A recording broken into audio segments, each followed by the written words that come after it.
روزے کے بارے میں جو سوال بہت زیادہ پوچھے جاتے ہیں، الٹی آ گئی ہے، ابکائی آ گئی ہے، اس سے روزہ تو نہیں ٹوٹا، انجیکشن لگانا ہے، چوٹ لگ گئی ہے، خون نکل گیا ہے، خون لگانا ہے، انہیلر لینا ہے۔ تو الٹی آنے سے روزہ نہیں ٹوٹتا۔ الٹی آنے سے روزہ اس وقت ٹوٹے گا جب دو شرطیں پائی جائیں گی۔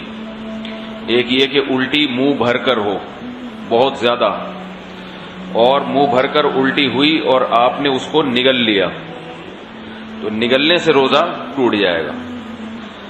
دوسری شرط یہ ہے کہ الٹی منہ بھر کر ہو، خود سے نہ ہو بلکہ آپ نے جان بوجھ کر کی ہو، منہ بھر کر اچھی طرح سے۔ منہ بھرنے کا مطلب یہ ہوتا ہے کہ اتنی زیادہ ہو کہ آپ اگر روکنا چاہیں تو وہ روک نہ سکیں، اس کو منہ بھر کے کہتے ہیں۔ ورنہ اب منہ ہر ایک کا جو ہے کیونکہ وہمی لوگ جو ہے نا، پھر وہ وہمی لوگ جو ہے نا وہ تنگ کرتے ہیں۔ وہمی کہتے ہیں اب مجھے پتہ ہی نہیں چل رہا کہ میرا منہ بھر کے ہوا ہے یا منہ تھوڑا ہوا ہے۔ تو بھائی اب منہ تو آپ کا اپنا ہے، میں تھوڑی پتہ لگا سکتا ہوں کہ آپ کا منہ بھرا ہے کہ نہیں بھرا۔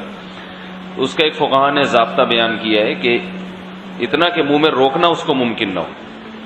تو چھوٹی موٹی ابکائیاں آتی ہیں، چھوٹی موٹی الٹیاں آتی ہیں، یہ اگر نگل بھی لیں تو بھی روزہ نہیں ٹوٹتا۔ ابکائی آئی اور آپ واپس لے گئے تو نہیں ٹوٹتا۔ تو منہ بھر کر ہو اور آپ اس کو نگل لیں، یا نگلیں تو نہیں لیکن وہ منہ بھر کے خود سے نہیں ہوئی بلکہ آپ نے حلق میں انگلی ڈال کے قے کی ہے۔ تو عام طور پر ایسا کوئی کرتا نہیں ہے روزے میں، اس لیے اس کو اتنا بیان کرنے کی ضرورت بھی پیش نہیں آتی۔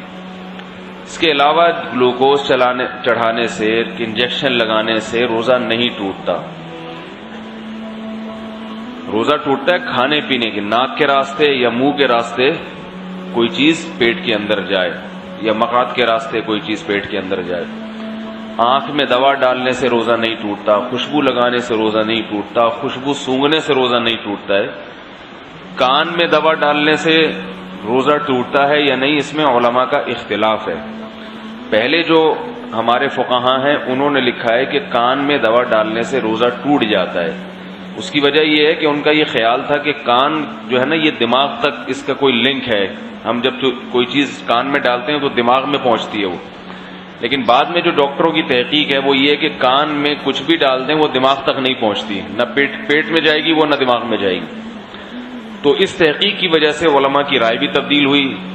تو ابھی ہمارے اکابر کا جو فتویٰ ہے، یعنی سارے ہی ہمارے اکابر ہیں جو اس کے خلاف ہیں، وہ بھی ہمارے ہی ہیں، لیکن مطلب یہ کہ جو میرے اساتذہ ہیں ان کا جو فتویٰ ہے اس بارے میں وہ یہ ہے کہ روزہ نہیں ٹوٹتا کان میں دوا ڈالنے سے۔ البتہ ہمارے ہی اکابر میں بعض اس کے قائل ہیں کہ ٹوٹ جاتا ہے، تو احتیاط یہ کہ نہ دوا ڈالی جائے، اور اگر کسی نے دوا ڈال دی ہے تو بھی کچھ نہیں ہوتا، انشاءاللہ روزہ نہیں ٹوٹے گا۔ آنکھ میں دوا ڈال دی اور اس کا اثر گلے میں محسوس ہوا تو بھی روزہ نہیں ٹوٹتا، سمجھ رہے بات کو؟ تو سر میں تیل لگانے سے روزہ نہیں ٹوٹتا، احتلام ہو جانے سے، نائٹ فال ہو جانے سے روزہ نہیں ٹوٹتا۔ زوجہ کے قریب کوئی شادی شدہ آدمی گیا اور ڈسچارج ہو گیا تو روزہ ٹوٹے گا، ڈسچارج نہیں ہوا تو اس سے بھی روزہ نہیں ٹوٹتا۔ اور یاد رکھیں اگر اس نے ہم بستری کر لی تو پھر جو ہے روزہ بھی ٹوٹے گا اور 60 روزوں کا کفارہ بھی ہے اس کے اوپر۔ زوجہ سے ہم بستری بالکل حلال نہیں ہے روزے کی حالت میں، اور ویسے جان بوجھ کر روزے میں کھا لیا تو بھی روزہ ٹوٹے گا بھی، اور 60 روزوں کا کفارہ بھی ادا کرنا پڑے گا اس کو۔ تو رمضان میں کھانے کی اجازت نہیں ہے روزے کی حالت میں، روزہ ہی کیسا جس میں کھانے کی اجازت ہو، تو سزا بھی ملے گی، صرف روزہ نہیں ٹوٹے گا اس میں۔